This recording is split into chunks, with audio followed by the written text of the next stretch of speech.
Assalamualaikum warahmatullahi wabarakatuh. Selamat sore pemirsa Tegar TV dimanapun Anda berada.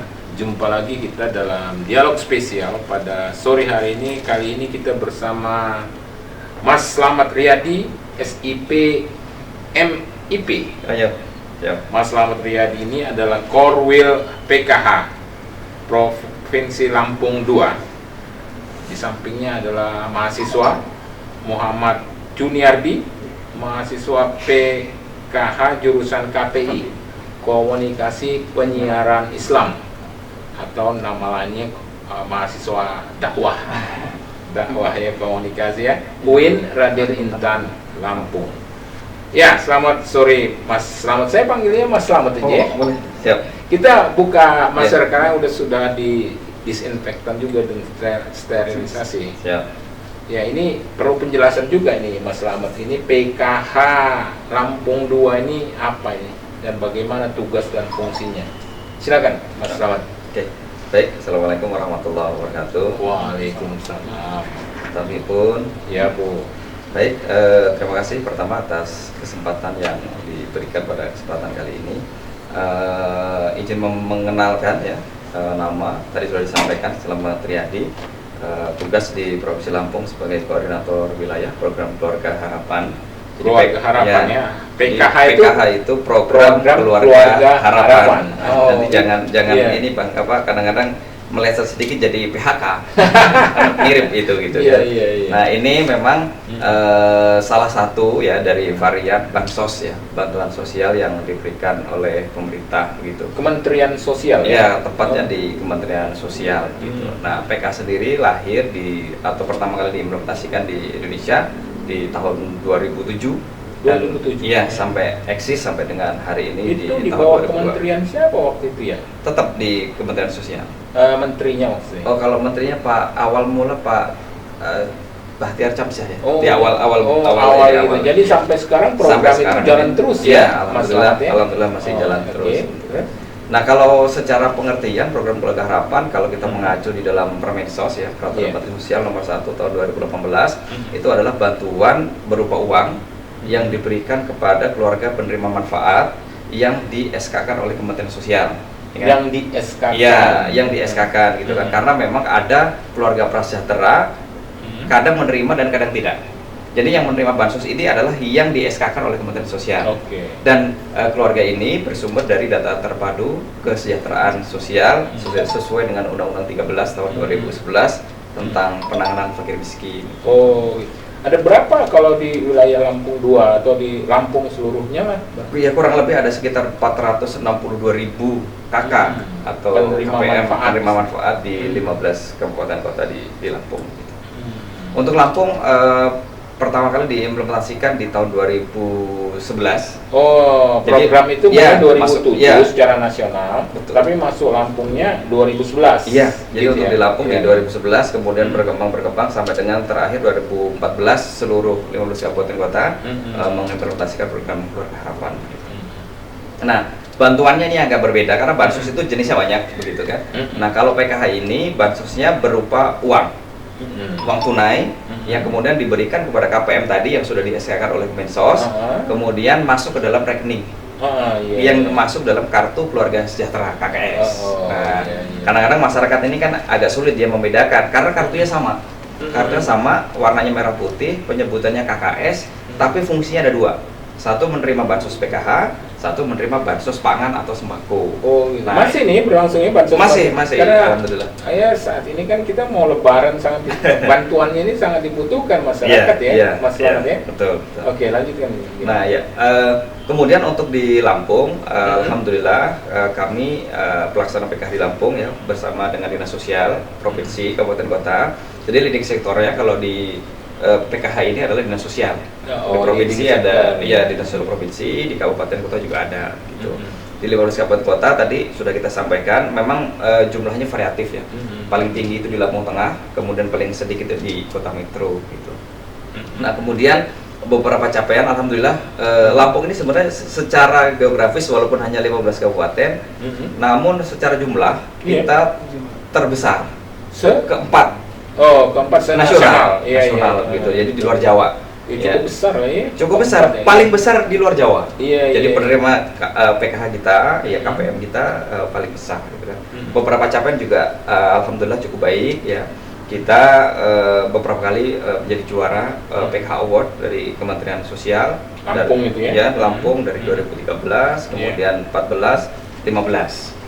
Nah, itu kita berturut-turut gitu kan. Dan kemudian kemarin tahun 2020 kita juga menjadi salah satu provinsi dengan capaian terbaik keempat graduasi. Jadi graduasi itu pengakhiran.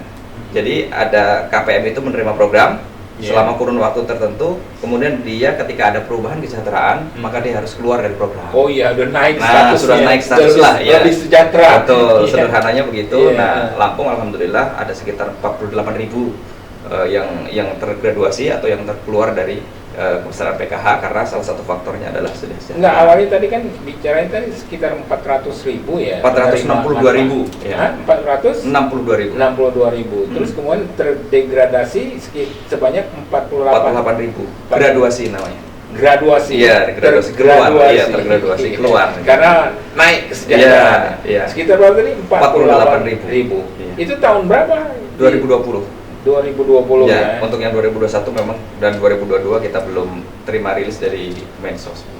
Jadi artinya berkurang lah dari 480 tadi dengan 48.000 itu, jadi tahun 2021 2022 penerima manfaatnya juga jadi berkurang gitu ya. Iya, Kira-kira. ya secara umum seperti itu. Cuman karena kan Ada menambah lagi berarti. nah, Oh iya, ada Jadi, data nambah ya. Saat ini memang Kementerian Sosial sedang menggalakkan atau memperluas ya cakupan program. Betul. Jadi cakupannya dilakukan, ditambah gitu. Sehingganya mestinya angka itu ketika ada yang tergraduasi kan dia berkurang. Iya. Namun karena ada perluasan program, sehingganya datanya agak anomali gitu. Mestinya berkurang, tapi faktualnya dia nambah. Karena memang ada penambahan yang dilakukan oleh Kementerian Sosial. Oh gitu ya. Nah sekarang ini yang Lampung 2 ini berarti ada Lampung 1 ini.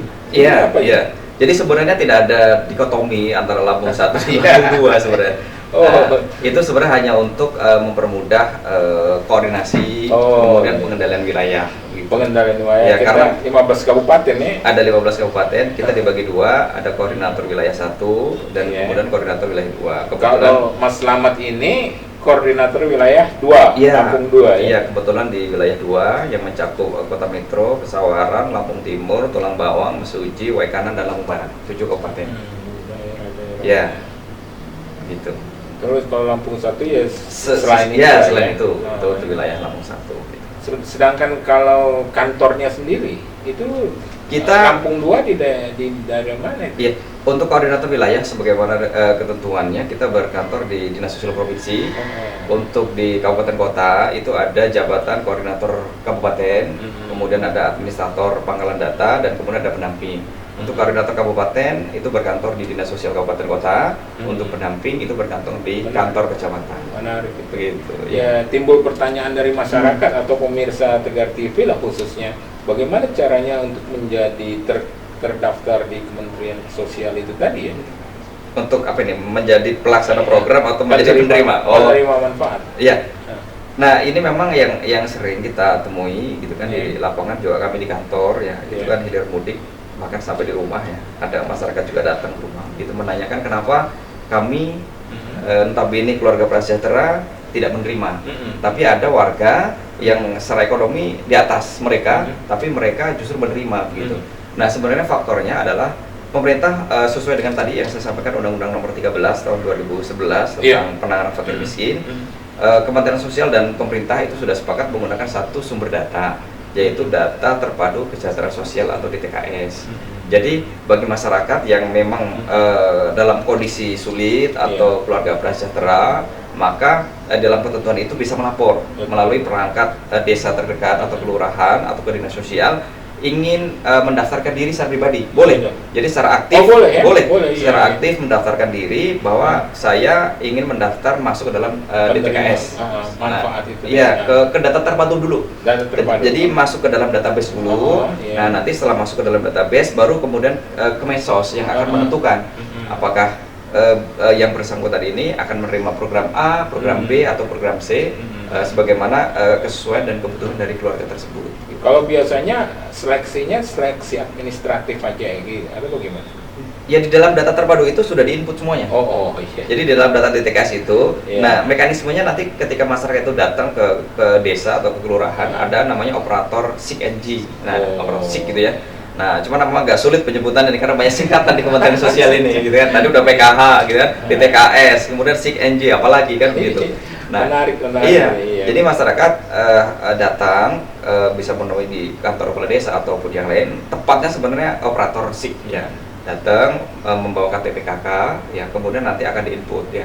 Ketika memang mereka layak melalui mekanisme musyawarah desa.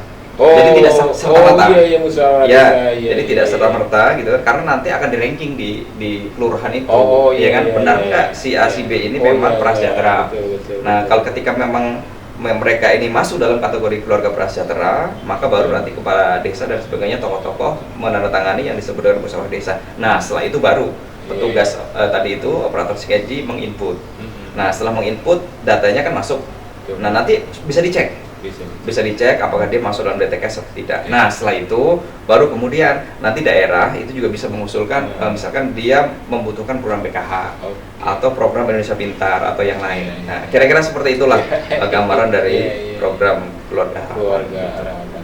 Sementara tadi ada 7 wilayah di bawah koordinasi Lampung 2. Ya. Jadi Mas Slamet ini dibantu dengan wilayah-wilayah 7 ini masing-masing ada kantornya di daerah sana atau bagaimana? Ada. Jadi karena memang kita berkantornya kan di dinas sosial, ya di dinas sosial. Kalau kami di dinas sosial provinsi, nah teman-teman di kabupaten kan ada koordinator ya.